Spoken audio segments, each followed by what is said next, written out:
오늘 함께 나누실 하나님의 말씀은 요한복음 21장 15절부터 22절 말씀입니다. 요한복음 21장 15절부터 22절 말씀입니다. 우리 이 시간 한 절씩 교독하시고 22절 말씀 한 목소리로 읽겠습니다. 그들이 조반을 먹은 후에 예수께서 시몬 베드로에게 이르시되 요한의 아들 시몬아 내가 이 사람들보다 나를 더 사랑하느냐 하시니 이르되 주님 그러하나이다. 내가 주님을 사랑하는 줄 주님께서 아시나이다. 이르시되 내 어린 양을 먹이라 하시고 또 두 번째 이르시되 요한의 아들 시몬아 내가 나를 사랑하느냐 하시니 이르되 주님 그러하나이다. 내가 주님을 사랑하는 줄 주님께서 아시나이다. 이르시되 내 양을 치라 하시고 세 번째 이르시되 요한의 아들 시몬아 내가 나를 사랑하느냐 하시니 주께서 세 번째 내가 나를 사랑하느냐 하심으로 베드로가 근심하여 이르되 주님 모든 것을 아시오매 내가 주님을 사랑하는 줄을 주님께서 아시나이다. 예수께서 이르시되 내 양을 먹이라. 내가 진실로 진실로 내게 이르노니 내가 젊어서는 스스로 띠띠고 원하는 곳으로 다녔거니와 늙어서는 내 팔을 벌리리니 남이 내게 띠띠우고 원하지 않은 곳으로 데려가리라. 이 말씀을 하심은 베드로가 어떠한 죽음으로 하나님께 영광을 돌릴 것을 가리키심이로라. 이 말씀을 하시고 베드로에게 이르시되 나를 따르라 하시니 베드로가 돌이켜 예수께서 사랑하시는 그 제자가 따르는 것을 보니 그는 만석 속에서 예수의 품에 의지하여 주님, 주님을 파는 자가 누구오니까 묻던 자더라. 이에 베드로가 그를 보고 예수께 여짜오되 주님 이 사람은 어떻게 되겠사옵나이까. 함께 있습니다. 예수께서 예수께서 이르시되 이르시되 내가 내가 올 올 때까지 때까지 그를 그를 머물게 머물게 하고자 하고자 할지라도 할지라도 내게 내게 무슨 무슨 상관이냐. 상관이냐. 너는 너는 나를 나를 따르라 따르라 하시더라. 하시더라. 아멘. 우리가 신앙생활을 오래 하다 보면 예수님을 믿는다고 하고 예수님을 사랑한다고 고백하지만 사실은 우리가 붙들고 놓지 못하는 것들이 있는 것을 보게 됩니다. 내가 예수님을 믿으면 예수님 위해서 모든 것들 다 내어드리고 내 삶을 드릴 것 같지만 꼭 우리가 예수님을 사랑한다고 하면서도 내가 놓지 못하고 움켜 붙들고 있는 것이 있다는 것이죠. 우리 오늘 말씀을 보면 부활하신 예수님도 베드로에게 지금 내가 나를 사랑하느냐 나를 따르라. 그리고 다른 사람을 보지 말고 나를 따르라. 그 말씀하시는 본문이 사실은 오늘 말씀입니다. 그래서 오늘 말씀을 통해서 우리가 예수로 산다는 것이 무엇인지 한 세 가지 정도 오늘 말씀을 함께 나누고 싶은데요. 먼저 첫 번째 말씀은 이렇습니다. 우리 다 같이 한 목소리로 함께 읽겠습니다. 오직 예수로 산다는 것은 예수님을 사랑하는 것입니다. 아멘. 부활하신 예수님께서 베드로에게 세 번 물으셨습니다. 15절 말씀을 보면 요한의 아들 시몬아 내가 이 사람보다 나를 더 사랑하느냐. 왜 주님께서는 베드로에게 사랑을 말씀하셨을까? 말씀을 묵상해 봤습니다. 주님께서 사랑을 사실 말씀하시는 이유는 우리의 신앙의 출발도 사랑이고 그 마지막도 사랑이기 때문이에요. 여러분 우리의 행위가 온전해져서 하나님께서 우리를 사랑하신 것 아닙니다.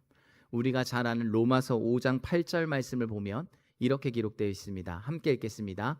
우리가 아직 죄인 되었을 때 그리스도께서 우리를 위하여 죽으심으로 하나님께서 우리에 대한 자기의 사랑을 확증하셨느니라. 아멘.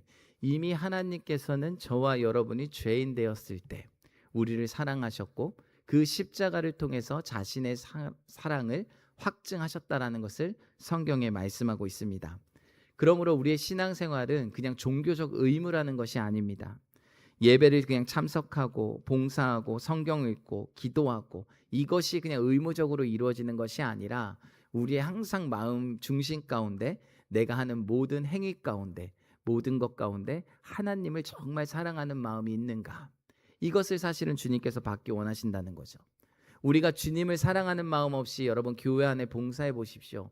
어느 순간에는 지칩니다. 그리고 어느 순간에는 숙제처럼 느껴지고 짐처럼 느껴집니다. 여러분 주님이 사랑하는 마음 없이 여러분 이 자리에 예배 드리는 것, 이 자리에 있는 것 자체가 은혜이고 복되지만 그것은 그냥 하나의 형식이라는 거예요. 그리고 사랑이 없으면 여러분 우리의 입술은 다른 사람을 사랑하는 것이 아니라 정죄하고 비판하게 됩니다. 그래서 주님께서 오늘 베드로에게 물으신 질문의 핵심은 이 사람들보다 나를 더 사랑하느냐? 이것은 너가 사랑하는 저 사람들을 사랑하지 말라라는 뜻이 아니에요. 우리의 가족을 사랑하지 말라는 뜻이 아닙니다. 여러분의 생업을 포기하고 물질을 가지지 말라는 뜻이 아닙니다. 우선순위를 점검해 주는 거예요. 무엇보다 너희가 사랑하는 가족들, 너의 물질, 생업들 다 있지만 그것보다 주님을 더 사랑하라는 것을 우리에게 말씀해 주는 질문입니다. 그래서 우리가 주님을 사랑한다고 말하면서 우리가 주님 앞에서 내가 붙잡고 놓지 못하는, 때로는 우리의 삶에 경계선이 없는지 여러분 이것들을 우리는 점검해야 한다는 거죠. 주님 앞에는 하나님, 내가 주님 사랑합니다. 주님, 이것까지는 주님 앞에 드리겠습니다. 그러면서 한편의 마음으로는 경계선이 있어요. 이것만큼은 안 됩니다. 내가 주님 앞에 봉사하고 이 시간 드릴 수 있습니다. 그런데 저 사람만큼 용서하는 일은 안 됩니다. 주님을 따르겠습니다. 다 따르겠지만 내 계획 이거 하나만큼은 주님 지켜주십시오. 이렇게 할 때가 우리의 삶의 모습에 있다라는 겁니다. 여러분 마가복음 10장을 보면 부자 청년이 그랬습니다. 영생에 대해 관심이 있었습니다. 주님 앞에 나왔습니다. 어떻게 영생을 얻을 수 있습니까? 주님이 말씀했습니다. 네가 가진 그 소유를 팔아 가난한 사람들에게 나눠주라. 이 부자 청년이 예수님 안 사랑했을까요? 아니요. 예수님을 알았고 예수님을 신뢰했고 말씀대로 살려고 율법대로 살려고 몸부림치던 청년이었습니다. 그런데 그 이야기를 듣자 마가복음 10장 22절에는 이렇게 기록되어 있습니다. 함께 읽겠습니다. 그 사람은 재물이 많은 고로 이 말씀으로 인하여 슬픈 기색을 띠고 근심하며 가니라. 아멘. 무엇입니까? 주님을 모르는 것도 아니고 주님을 미워하는 것도 아니고 말씀을 따르기 싫은 것도 아니었습니다. 다 할 수 있지만 이 부자 청년에게는 이것만큼은 안 된다라는 경계선이 있었어요. 예수님보다 그 마음 가운데 재물을 더 사랑했다라는 겁니다. 그래서 오늘 말씀이 주님께서는 베드로에게 묻는 동시에 우리에게 묻는 겁니다. 네가 나를 사랑하느냐? 네, 사랑합니다. 그런데 내가 끝까지 내려놓지 못하는 것이 혹시 있지는 않느냐? 이것을 주님께서 우리에게 묻는 거예요. 그래서 여러분 성경 말씀을 가만히 보시면요. 베드로에게 사랑을 확인할 때마다 15절 후반절에 보면 이렇게 기록되어 있습니다. 15절 후반부입니다. 내 어린 양을 먹이라. 그리고 16절에는 또 네가 날 사랑하느냐 확인하시면서 내 양을 치라. 그리고 17절에 또 물으시면서 내 양을 먹이라. 계속해서 사랑을 확인하시고 양을 먹이라, 양을 치라, 양을 먹이라. 여러분 주님을 사랑하는 사람들의 관심은요, 주님을 사랑하면 우리의 마음이 항상 주님이 마음이 있는 곳을 향하게 된다라는 거예요. 우리가 주님을 사랑하면 우리의 마음의 중심은 항상 반드시 영혼을 향한 사랑으로 나타나야 한다라는 것을 우리에게 말씀해 주고 있습니다. 여러분 저와 여러분이 항상 주님을 사랑한다 고백하면서 혹시 내가 붙잡고 내려놓지 못하는 것들이 있지는 않는지 이 시간 점검하시고 주님께서 정말 사랑하시는 그 한 영혼을 품을 수 있기를 예수 그리스도의 이름으로 축복합니다. 여러분 이것이 오직 예수로 사는 삶의 첫 번째 모습입니다. 그리고 두 번째 말씀은 우리에게 이렇게 기록합니다. 우리 다 같이 한 목소리로 읽겠습니다. 오직 예수로 산다는 것은 예수님을 따라가는 것입니다. 아멘. 선교지에서 선교사님의 간증도 듣고 이렇게 들으면서 제가 느낀 것이 무엇인가 하면 참 많은 목사님들이 은퇴 이후의 삶들을 어떻게 살아가야 할지 고민하시는 분들이 참 많으셨거든요. 근데 이번에 만난 그 선교사님은 참 그 은퇴 삶이 있지만 하나님께서 허락하시는 데까지 그 예수님을 따라 살아가는 삶의 모습을 좀 느낄 수 있었습니다. 베드로가 주님을 사랑한다고 고백하자 예수님께서는 베드로의 앞날을 이렇게 말씀하세요. 18절입니다. 한 목소리 읽겠습니다. 내가 진실로 진실로 내게 이르노니 내가 젊어서는 스스로 띠띠고 원하는 곳으로 다녔거니와 늙어서는 내 팔을 벌리니 남이 내게 띠띠우고 원하지 아니하는 곳으로 데려가리라. 아멘. 여러분 이 말씀은요, 베드로가 장차 어떤 죽음으로 하나님께 영광을 돌리게 되는지 말씀하는 거예요. 한마디로 하면 베드로 너 순교하게 될 거라는 거예요. 주님을 사랑한다고 고백했습니다. 주님을 사랑한다고 고백했는데 결국 그의 대답은 예수님께서 하시는 말씀은 뭐냐면 그의 앞날이 이러할 것이다 라고 말씀하세요. 그리고 예수님은 베드로에게 그 다음 절 말씀을 보면 이렇게 말씀하신 뒤에 19절에 또 후반절에 이렇게 말씀하십니다. 나를 따르라 하시니. 이렇게 되는 너의 삶이 있음에도 불구하고 너는 나를 따를 수 있겠느냐 지금 묻는 거예요. 베드로는 주님을 사랑한다고 고백했지만 예수님께서는 베드로에게 안전된 평안이 보장된 미래를 여러분 말씀하지 않았습니다. 베드로가 예수님을 따라가는 길은요, 어떤 길이었냐면 내가 원하지 않는 길, 사람들이 피하는 길, 그 길로 인도하게 될 것이다 라고 말씀한 거예요. 사람들은 평안하고 안정된 길을 걷고 싶어 합니다. 여러분 일부러 고생하는 길, 여러분 이 길로 실패하는 길을 일부러 찾아가시는 분들은 없죠. 이왕이면 돌아갈 수 있으면 내가 안정되고 평안한 길을 걷고 싶다. 이것이 우리의 마음이에요. 근데 예수님을 따르는 길은 언제나 우리가 원하는 길과 같지 않다라는 것을 우리에게 말씀합니다. 그래서 결국 오직 예수로 산다는 것은 내 삶의 길이 내 뜻대로 살아가는 길이 아니라 주님의 뜻대로 살아가는 삶이라는 것을 오늘 우리에게 말씀해 줍니다.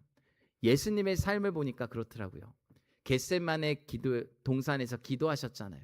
그 예수님의 기도의 내용은 우리 너무나도 잘 알고 있습니다. 누가복음 22장 42절 말씀을 보면 이렇게 기록되어 있습니다. 함께 읽겠습니다. 이르시되 아버지여 만일 아버지의 뜻이거든 이 잔을 내게서 옮기시옵소서. 그러나 내 원대로 마시옵고 아버지의 원대로 되기를 원하나이다 하시니. 아멘. 예수님께서 가신 길은 평안한 길이 아니었죠. 조롱받고 배척받는 십자가의 길이었습니다. 여러분 신앙의 길이라는 것은 우리가 믿음의 길을 간다는 것은 언제나 좋은 조건과 환경을 선택하는 길이 아니라는 것을 반드시 기억해야 합니다. 우리가 가는 믿음의 길, 신앙의 길은요, 하나님이 기뻐하시는 길을 걷는 겁니다. 그 길을 걷다 보면 때로는 고난이 있을 수 있습니다. 환경 가운데 어려움이 있을 수 있습니다. 내 계획이 무너지는 것 같은 아픔을 경험할 수도 있습니다. 그러나 주님께서 우리의 삶을 인도하시는 길을 우리가 기쁨으로 믿음으로 내딛고 선택할 때 그 길은 헛된 길이 아니라는 거예요. 그것을 알았던 사람이 바로 욥이었습니다. 여러분 욥도 보면요, 욥이 23장 욥기 23장 10절을 보면 이렇게 기록합니다. 한 목소리로 읽습니다. 그러나 내가 가는 길을 그가 아시나니 그가 나를 단련하신 후에 내가 정금과 같이 나오리라. 아멘. 내가 가는 길 내가 알지 못해도 누구는 아십니다. 하나님은 아시다라는 거예요. 이것이 우리 믿음의 삶의 고백이라는 거죠.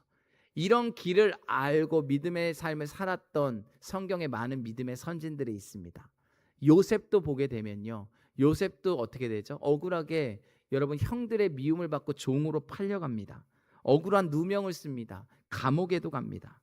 여러분 이 길을 보면 어떻게 이게 하나님께서 일하실 수 있는 길인가, 맞나 이렇게 생각할 수 있지만 하나님께서는 나중에 요셉을 통해 한 가정뿐만 아니라 보디발의 가정에 복을 주시고 더 나아가 한 민족을 이루시는 하나님의 놀라운 계획이 그 안에 담겨 있었다라는 거예요. 우리는 그 길을 이해할 수 없고 그 길을 가고 싶지 않지만 하나님께서는 그 길을 아신다라는 거예요. 바울의 삶을 보십시오. 바울의 삶을 보면 자신의 계획하지 않았던 수많은 고난들을 겪게 됩니다. 죽을 고비를 얼마나 넘겼는지 몰라요. 매도 맞습니다. 배가 막 풍랑에 파선합니다. 복음을 전하는데 길이 사방이 막히는 것처럼 보입니다. 그러나 바울을 통해서 아시아와 유럽 가운데 하나님께서 수많은 교회들을 세워주셨다라는 거예요. 그러니까 우리에게 중요한 것은 편안한 길이 아니라는 거죠. 하나님께서 기뻐하시는 믿음의 길을 걸어가야 한다는 겁니다. 그러므로 우리 믿음의 성도님들, 산 가운데 평안한 길만 구하지 마시고 하나님이 기뻐하시는 믿음의 길을 선택해서 살아갈 수 있기를 예수님의 이름으로 축복합니다. 여러분 세 번째 말씀입니다. 우리 다 같이 한 목소리로 함께 읽겠습니다. 오직 예수로 산다는 것은 예수님께 집중하는 삶입니다. 예수님께서 베드로에게 나를 따르라 말씀하셨습니다. 그런데 베드로가 예수님을 따라가다가 뒤를 돌아보았어요. 근데 그 뒤에 따라오는 누구를 보게 되냐면 사도 요한을 보게 됩니다. 베드로는 예수님께 그래서 21절에 이렇게 묻습니다. 한 목소리로 읽겠습니다. 이에 베드로가 그를 보고 예수께 여짜오되 주님, 이 사람은 어떻게 되겠사옵나이까? 베드로의 관심은 사실 예수님께 있었거든요. 예수님이 오라, 네, 가겠습니다. 따르겠습니다. 근데 이 예수님의 이야기를 딱 듣고 나서 베드로의 관심이 요한에게 옮겨진 거예요. 주님 말씀대로 저는 고난당하고 순교하게 되는데 그러면 저 요한은 어떻게 됩니까? 이거예요. 요한도 나와 같은 그 길을 걷게 되는 겁니까? 그러자 예수님께서 22절에 이렇게 말씀합니다. 22절 말씀입니다. 함께 읽겠습니다. 예수께서 이르시되 내가 올 때까지 그를 머물게 하고자 할지라도 내게 무슨 상관이냐? 너는 나를 따르라 하시더라. 아멘. 예수님의 말씀은 다른 사람의 길에 너의 마음이 빼앗기지 말라라는 거예요. 하나님께서는 우리 각자에게 부르심의 길이 있다라는 겁니다. 근데 우리도 신앙생활을 하다 보면 꼭 이렇게 베드로와 같은 질문을 하나님 앞에 할 때가 있습니다. 주님, 저는 이런데, 제 상황은 이런데 왜 저 사람에게는 아무 어려움이 없습니까? 나는 이렇게 열심히 하는데 왜 열심히 안 하는 저 사람보다 복을 덜 받습니까? 저 사람은 저렇게 하지 않아도 저렇게 복된 길을 가는 것 같은데. 뭔가 내 삶을 다른 사람들과 비교해서 계속 하나님께 이 베드로와 같은 질문을 한다는 거예요. 여러분 생각해 보시죠. 우리가 하나님을 사랑할 때 하나님께서 우리에게 주신 일들이 크든지 작든지 우리는 그 일에 충성하게 됩니다. 근데 어느 순간에 믿음도 좀 떨어지는 것 같고 뭔가 사람들이 보이기 시작하면 우리의 입술에 뭐가 생기냐면 비교하기 시작하고 원망하기 시작하고 불평하기 시작합니다.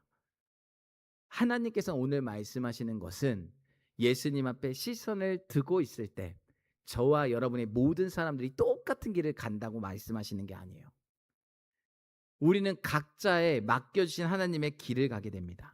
그러나 우리의 시선이 하나님의 시선에서 벗어날 때 그때 우리는 비교하기 시작하고 원망하기 시작합니다. 나보다 부족한 사람을 보게 되면 마음이 교만해지고요. 나보다 잘 되는 사람을 보면 마음이 낙심합니다. 다른 사람이 가진 큰 은사를 보게 되면 내 은사가 굉장히 초라해 보이고, 그리고 다른 사람의 형편을 보면 하나님께서 내게 주신 은혜가 굉장히 작게 느껴질 때도 있습니다. 그러나 하나님께서는 저와 여러분을 모든 사람이 똑같은 방법으로 인도하지 않으신다라는 거예요. 베드로에게 맡기신 길이 있고 요한에게 맡기신 길이 있습니다. 제게 맡기신 길이 있고 여러분 각자에게 맡기신 길이 있다라는 거예요. 어떤 사람은 보여지는 자리에서 서게 돼서 섬기게 된 사람들도 있고, 어떤 사람은 사람들이 아무도 알아주지 않고 사람들이 모르는 보이지 않는 자리에서 충성되게 하실 때가 있다라는 거예요. 어떤 것들은 맡은 일들, 맡겨지는 일들을 크게 많이 주실 때도 있고, 어떤 사람에게는 작은 일에 충성하게도 하십니다. 어떤 사람은 건강해 보여서 많은 일들을 감당하는 것 같이 보일 때도 있지만, 어떤 분들에게는 건강에 연약한 가운데 더욱더 주님을 의지하게 만드는 일도 있다라는 거예요.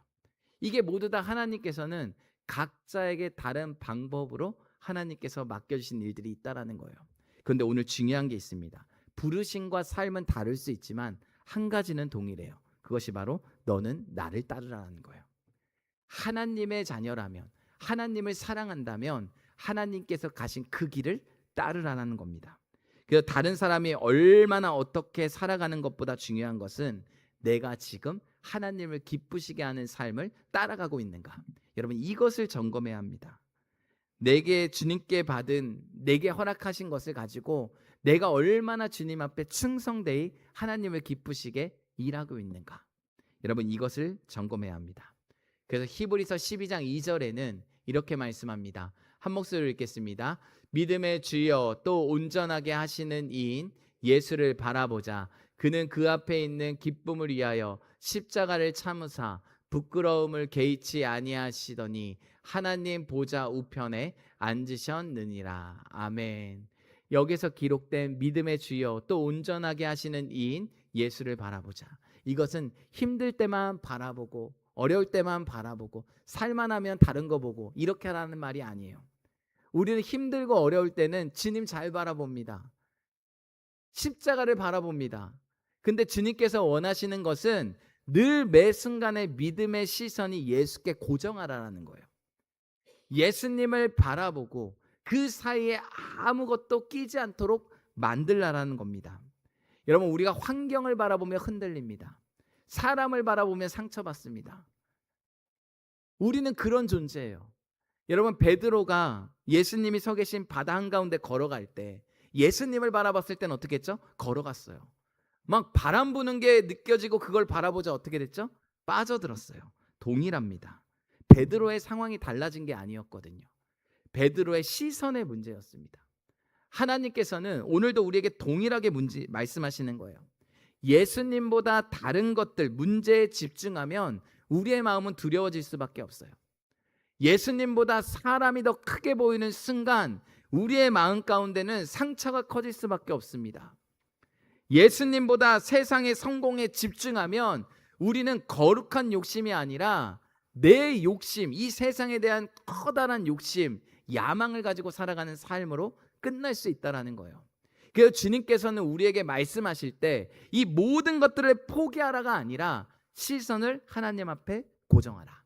그리고 그 순간 그 자리에서 하나님께서 기뻐하시는 일들을 선택하라. 여러분, 우리의 시선을 다시 예수님께 돌리면 우리의 흔들렸던 믿음이 다시 한번 살아날 줄 믿습니다. 그래서 우리에게 중요한 것은 우리의 시선을 주님 앞에 고정하는 거예요. 우리를 위해 십자가를 지신 예수님, 죽음을 이기시고 부활하신 예수님, 지금도 우리와 떠나지 아니하시고 함께 하시는 예수님, 우리의 믿음을 시작하고 온전케 하시는 예수님, 이 주님을 바라볼 수 있기를 예수 그리스도의 이름으로 축복합니다. 여러분, 오늘 말씀을 정리합니다. 이 예수님께서는 베드로에게 세 가지 말씀하셨어요. 내가 나를 사랑하느냐? 두 번째, 나를 따르라. 세 번째, 다른 사람과 비교하지 말고 너는 나를 따르라. 그렇다면 여러분, 우리가 오직 예수로 산다는 것은 무엇입니까? 세상이 원하는 것보다 예수님을 사랑하는 거예요. 그리고 두 번째, 오직 예수로 산다는 것은 내가 원하는 길이 아니라 하나님께서 기뻐하시는 길을 따라가는 겁니다. 오직 예수로 산다는 것은 세 번째로 환경과 사람을 비교하지 않고 우리의 시선을 예수님께 집중하는 겁니다. 여러분, 이 한 주간 살아가면서 우리도 예수님을 사랑한다고 하면서 우리가 붙잡고 놓지 못하는 것들이 있습니까? 여러분, 그런 것들이 있다면 내려놓으십시오. 원하지 않는 길이라도 주님께서 인도하신다면, 그것이 하나님께서 기뻐하시는 길이라면 여러분, 믿음의 길을 걸어갈 수 있기를 축복합니다. 그리고 다른 사람을 바라보지 말고 비교하지 말고 낙심하지 말고 예수님께 시선을 고정하며 이 한 주간 여러분의 남은 인생을 설명하는 한마디가 있다면 그것이 우리 교회 표어와 같이 오직 예수로 새롭게 되고 오직 예수로 새롭게 하는 그 오직 예수가 여러분의 인생을 설명할 수 있는 한 단어가 될 수 있기를 예수 그리스도의 이름으로 축복합니다.